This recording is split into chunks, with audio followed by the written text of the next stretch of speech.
All right. So I'd like to thank the organizers for the invitation. It's always fun to be in a robotics conference, and especially in a session that deals with optimization. So I want to make some points before I go into the main part of my presentation. The points that I would like to make is they come mostly from the way how I started deploying optimization methods to the real world, and kind of I hear a lot about learning from experts. I hear a lot about physical AI, and if I were to classify the groups of people that talk about these things, I would say like there's one big group of people who believe in imitation learning and reinforcement learning, and of course we have a lot of examples in industry where like we have successful deployments of autonomous vehicles. And then there is this other group of people who really talk about model predictive control, world models, and to the best of my knowledge, I have to say that I have not seen really a lot of work being deployed to the real world at scale on that type of group. And so I'm really an optimization guy. I really believe in optimization. I think that optimization is the only thing that can take you out of the real world. And so like kind of my very first punching line is that optimization is the only thing that you have when you have no expert, or if the environment is so messy and there are so many unknowns that the only thing that you can do is just work with a very standard autonomy stack that involves optimization. There's a model, there's a cost function, right? So this idea of latent space representations and propagating through videos, they are great, but I have never really seen them work in the real world.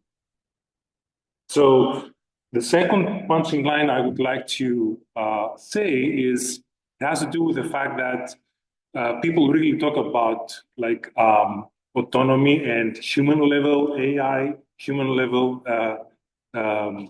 skills, and they always zoom into autonomous vehicles, right? And they like, which is like one very specific aspect of actual robotics and a very, very small aspect of optimization. But there are gazillion optimization problems out there. There are different industries. And in some of these cases, when we deal with very large scale optimization problems, in the context of robotics, that will be a swarm. There's no expert at that point. So the only thing that you have is, again, optimization, right?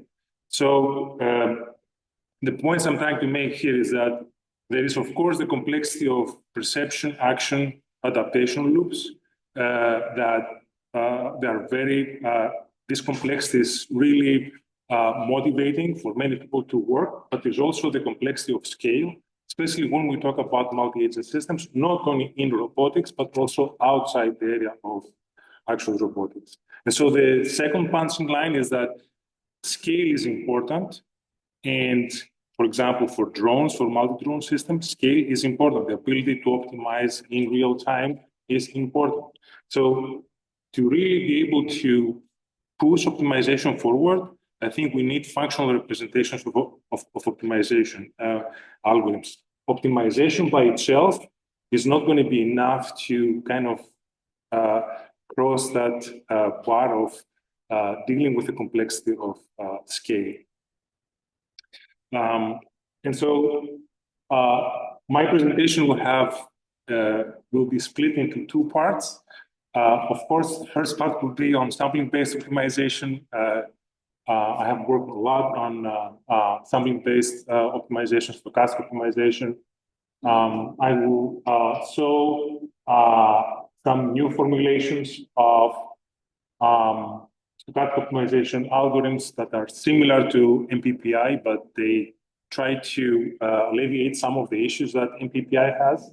And then finally, I can show some videos that were approved for public release on how you can incorporate uncertainty for stochastic optimization in the context of autonomous driving.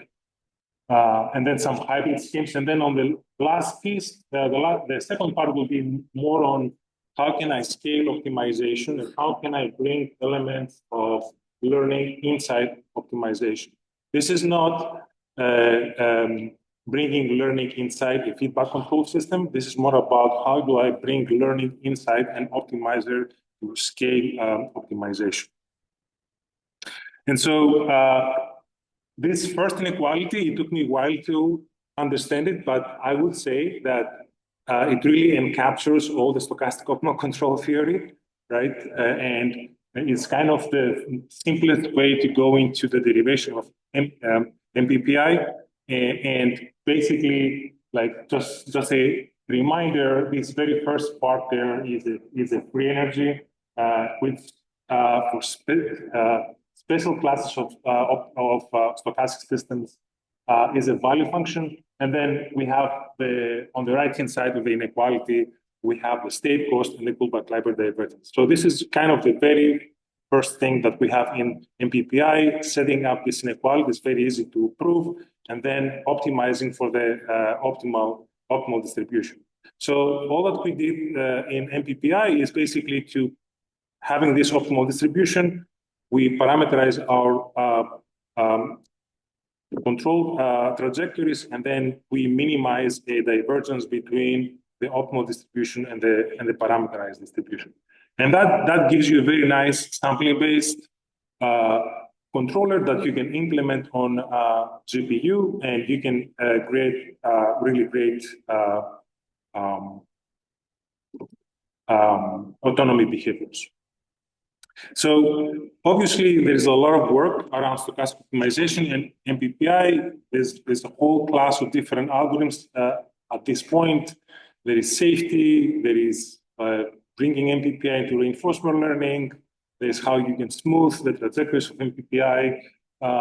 It's like a whole different thrust of actual research. And in fact, I'm writing a kind of a chapter that will try to summarize all of that. But I would say that one can go really back to the basics of the MPPI derivation and say, okay, how can I really create something that could be more generalizable, right? We're not looking for to build stuff on top of MPPI. We just try to ask the very fundamental question, why really just stick with a KL divergence if you try to minimize between the optimal distribution and the parameterized distribution. And of course, there's work that we did and others trying to change that divergence, and that leads to different stochastic optimizers. But basically, what we wanted to is we wanted to go like one step further and to mention that every time you change that actual divergence, you have a different update law, right? So you can have different families of stochastic optimization methods. And so what we thought to do is to actually use a distance, the Weissenstein synchron distance that essentially allows us to compute the distance between the optimal distribution and the parameterized distribution. The synchron distance is basically a entropy regularized Weissenstein distance. It is symmetric, and one of the benefits is that it has this Cij, this transportation cost, which allows you to incorporate geometric characteristics of the transportation between your optimal distribution and the actual parameterized distribution. And what will happen is that will actually have an implication on the mode collapse that we typically see in sampling-based optimization. So there's going to be mode collapse. It's just that you are postponing that mode collapse, so that and you have better exploration. And so, just kind of to the way how we came up about this, we find that Wasserstein synchrony is we were working on a different project, and this is just a graph that shows that on the left side you have the standard Wasserstein distance. If blue is the actual particles, and you want to move them to the right side, this red is the worst case distribution that you can have. These red particles are the worst case disturbed particles. While with a Wasserstein, with a synchron Wasserstein distance, you have this entropy term that allows you to create more samples in the Wasserstein ball. And so, and so then when you incorporate that, then you can basically build a new algorithm, which essentially has two steps. The first step is that the idea is in this synchron Wasserstein optimization is that you have particles that you try to move in a way that you are trying to match the optimal distribution. So these proposal particles will be Z, okay? And then you have this gamma, which is essentially the optimal transport, the optimal transport between the optimal distribution that is represented by the Y and the Z particles that you try to move towards the optimal distribution. And so if you use, for example, a transportation cost that is a quadratic, then the first optimization has an analytical solution, so it's extremely fast to solve. And then the other step, which is the step of finding the mapping, is something that you can solve with a single algorithm. Okay, so to make it a little bit more intuitive, if Z is just only one particle, then everything will collapse back to NPPI. So it's like having multiple hypotheses in terms of what could be the optimal control, and then at the end of the day, you just pick the best, and that's the one that you're going to execute to the actual real system. Okay, so that's what this graph is actually showing. And so then, just some simulations here, some fun simulations in terms of like what you can do with this new stochastic optimization method. All to say that essentially this new stochastic optimizer can avoid that early mode collapse that you have in NPPI. It has better exploration properties, and of course, this new algorithm right now gives us a way we can build up on top of it, right? You can take any favorite version of model predictive path integral control and basically have an equivalent of that with a synchron, with an optimal transport MPC. Now, the next thing I want to talk about, it's a paper that we finally got out, and that's 2 years of it's old work. It's like 2 years ago, and basically it has to do with how you incorporate uncertainty in a very messy environment. Basically, the idea here is that we have a state space dynamic representation of a vehicle. We use 2 LSTMs to learn the mean of the dynamics and the process noise. And we use these 2 LSTMs to propagate uncertainty forward. So every time we sample through our stochastic optimizer, what we will do is we will basically sample not only the mean, but we will sample also covariance, right? And then once we have that, then we want to have a distributional representation of the cost. So then we do an uncertain transformation to represent the cost distribution, and then we will use a C-bar to take into account how the uncertainty in the dynamics is propagated to the cost. Okay, so it's all in the paper. Here, what I would like to show is I would like to show some. That's a very long video with a very long drive, but essentially what you can see here is that how the uncertainty is squeezing depending on where the vehicle is and how much it know about its own dynamics. So you will see at some point on the top right that there's going to be we will be driving on a very muddy environment for which we don't know very well our dynamics, so the uncertainty is going to grow, and that will essentially allow us to be really risk sensitive in terms of how we navigate through this environment. So, for example, here you will see the drifting, and then So this is a lot of work that we did. I'm really proud for this work.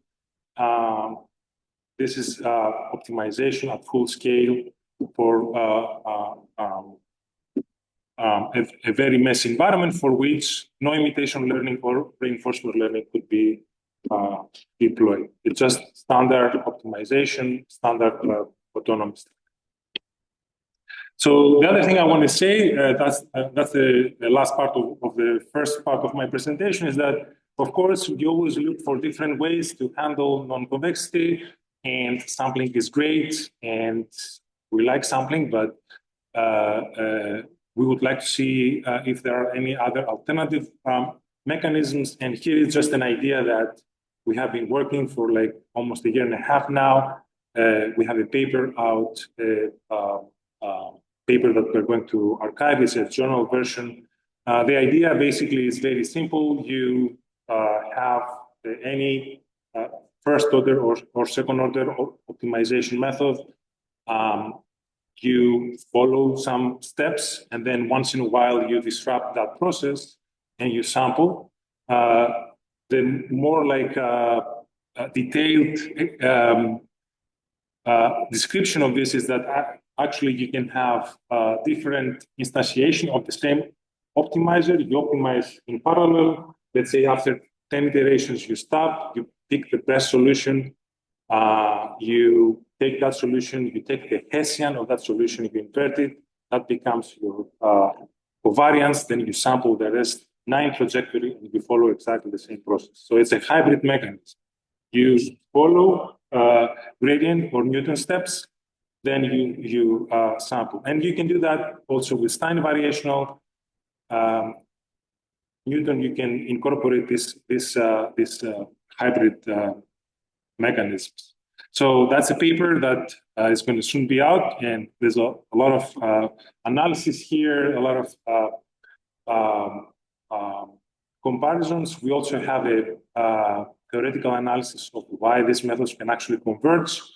Not in this particular paper. There's a second version of this follow-up, but essentially the idea here is that these methods are very competitive. They can beat up MPPI easily, but I will say that if your cost function is not smooth, the best way that you can the best way to go is just to use a sampling-based optimization.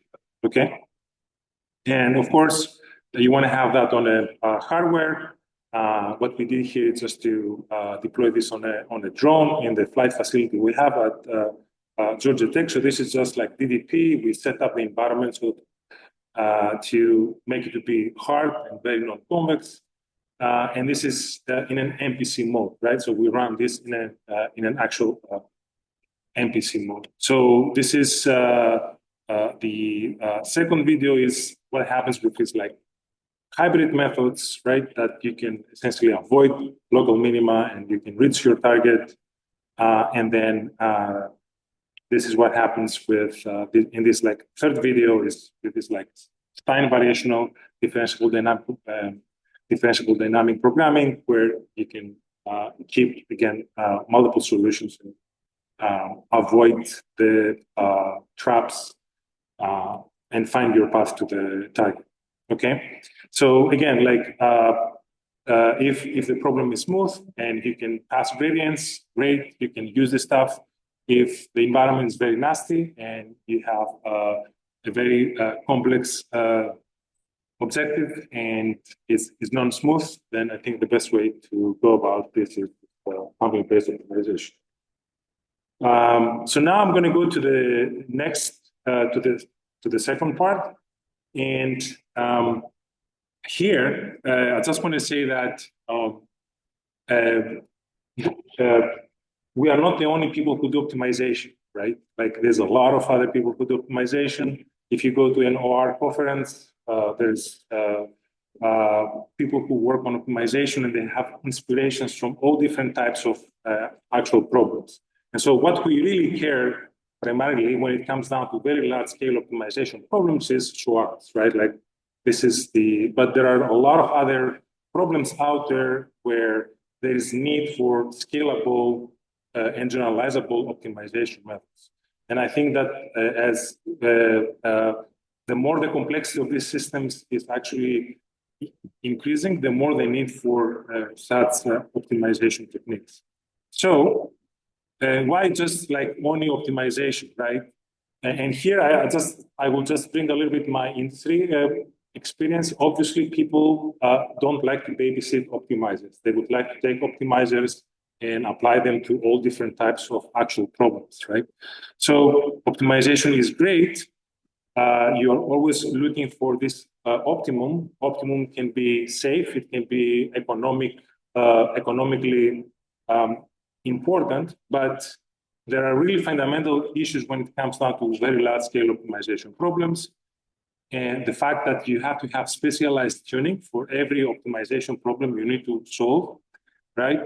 And then I like when I talk to people, especially in the aerospace industry, where they say, oh, like I can use this toolbox and the constraints will always be satisfied. There's this notion that if you use a toolbox, you're done, which is not actually the case, right? And so there's this always this idea of how can I satisfy the actual constraints, especially when the scale of the problem increases. Then, of course, there is this other field that says, okay, how about we take our favorite RL method? RL is optimization, don't get me wrong, but just like, let's get our favorite RL method and just like get a neural network and just try to optimize that neural network, right, for these very large scale optimization problems. But I think the issues here is that you will always be violating the actual constraints. There is no really guarantee by the architecture of the neural network that you will be able to violate, that you will be able to satisfy constraints. And it's really hard to certify these methodologies, right? Because people are always looking for interpretability. And not to say that, of course, these are over-parameterized models, and you may have many parameters that you have to optimize. So then what is really the solution, right? So I would say this is kind of the model-free approach to optimization. The solution to all of that, from my perspective, is basically to learn optimizers. And the way how you can do that is by taking any favorite optimization method you have. You can write, in very general terms, you can write an optimization method as a dynamical system, okay? You can unfold that optimizer. You can treat as inputs the parameters of the objective, the parameters of the actual constraints, and the initialization. And then you fix the number of iterations. And so then by using the iterative optimization counterpart, you can generate a training set based on which you can train that optimizer, meaning that I can essentially pick parameters at every layer, at every iteration of this unfolded architecture, and I can treat that as learnable parameters. And not only that, I can also parameterize them, these actual parameters, I can parameterize them as small neural networks. So now, this unfolded architecture is a neural network, but every layer of that neural network is actually an iteration of the optimization problem. So instead of thinking about physics-informed neural network architectures, here we should be thinking about optimization-informed neural network architectures. And once I have this architecture, there's interpretability, right? Of course, I'm not going to solve language problems with this, but this is really the architecture for decision making. This is really the way to go to neural networks that can solve decision making problems, okay? And so here I'm just going to give you an example of like DeepFlexQP, which is basically a method that we develop. You have a quadratic programming problem, right? And you have inequality constraints. This is the slack variable. We really care about feasibility. And if we are not feasible, we really try to minimize the amount of lack of feasibility that we have, right? This is very important in sequential quadratic programming or in nested optimization problems, where in early stages of optimization, you want to, it's okay to be infeasible. And so then you have this L1 cost, right? And then I will introduce this Z1 and ZE variables. And then I will do the standard trick of operator splitting. So now I have essentially two parts in the objective function. The G part of the that I will have to optimize. One depends on X tilde, the other depends on X, and I have this actual constraint X tilde is equal to X. So then I can introduce an augmented Lagrangian method. Long story short, if I develop the optimizer is going to look like this. It's going to have this actual equations. And when I look at these equations, what I see from a control theoretic perspective, I just see an actual dynamical system with some parameters that I will treat as control parameters, and I will just learn these parameters, okay, through supervised learning or unsupervised. And of course, there is this notion of open loop and feedback control, right? So open loop here means that at every layer, I'm optimizing for a particular value. Feedback means that the parameters, the terms that I decided to parameterize as feedback controllers, they will depend on the properties of the optimizer from the previous iteration. So in other ways, I do optimal control to train an optimizer, which is unfolded, okay? And so that's a paper that we published in ICLR, and essentially it's a whole bunch of like benchmarking that we have done, and on different types of problems, for like portfolio optimization to standard ML problems to SQP, and you can essentially see a significant speed up, okay? So you can solve these problems super fast because by just taking an optimizer, unfold it, and learn the actual parameters of the optimizer. So here, testing happens on problems that the optimizer has not considered on the training set. Another way to see this is that if you want to develop an optimizer that you don't have to tune anytime you want to go and basically deploy, that's the way to go. And so, of course, we want to do that for actual robotic systems. That's a paper that we published a few years back on distributed differentiable dynamic programming. And essentially, you have a multi-agent optimal control problem. You have local constraints per agent and inter-agent constraints, which will introduce the non-convexity. You can decouple this problem by introducing slack variables, and then you can design an augmented Lagrangian, right? And then essentially you can have a architecture that solves this distributed optimization problem for a very large scale optimization problem, okay? So you have three sub-problems that you have to solve at every iteration. In sub-problem one, you solve in parallel unconstrained differentiable dynamic programming. In sub-problem two, you update the safe copy variables. And then in subproblem 3, you basically update the Lagrange multipliers. So if I have to unfold this, right, I will have to pass gradients through this entire distributed architecture. So this is something that we did. It's a paper that we have, it's under review right now. All that I'm trying to say here is that through these architectures, you can train small and test big. You can train in a small set, in a small scale problem, and go and test in a very large scale store. And so, for example, we have trained in 10 agents, and now we go and we deploy in 80 agents, and you can see the total workload time. Like the iterative optimizer will do it in like 1,250 seconds, while the unfolded one is going to do it in 57 seconds, and that's just not using any C++ or any GPU parallelization. And of course, with comparable constraint satisfaction, because that's something that we actually care. And why this all works, optimization is local, right? When you optimize, you look only locally. When you unfold and you learn the entire landscape, right? How much, which way to go and how far. So I think that, and that's my last statement, traditionally in artificial intelligence, breakthroughs happen when we have new architectures, right? So I think that if we want to talk about physical AI or like agentic AI, I think the architectures to use are unfolded optimizers.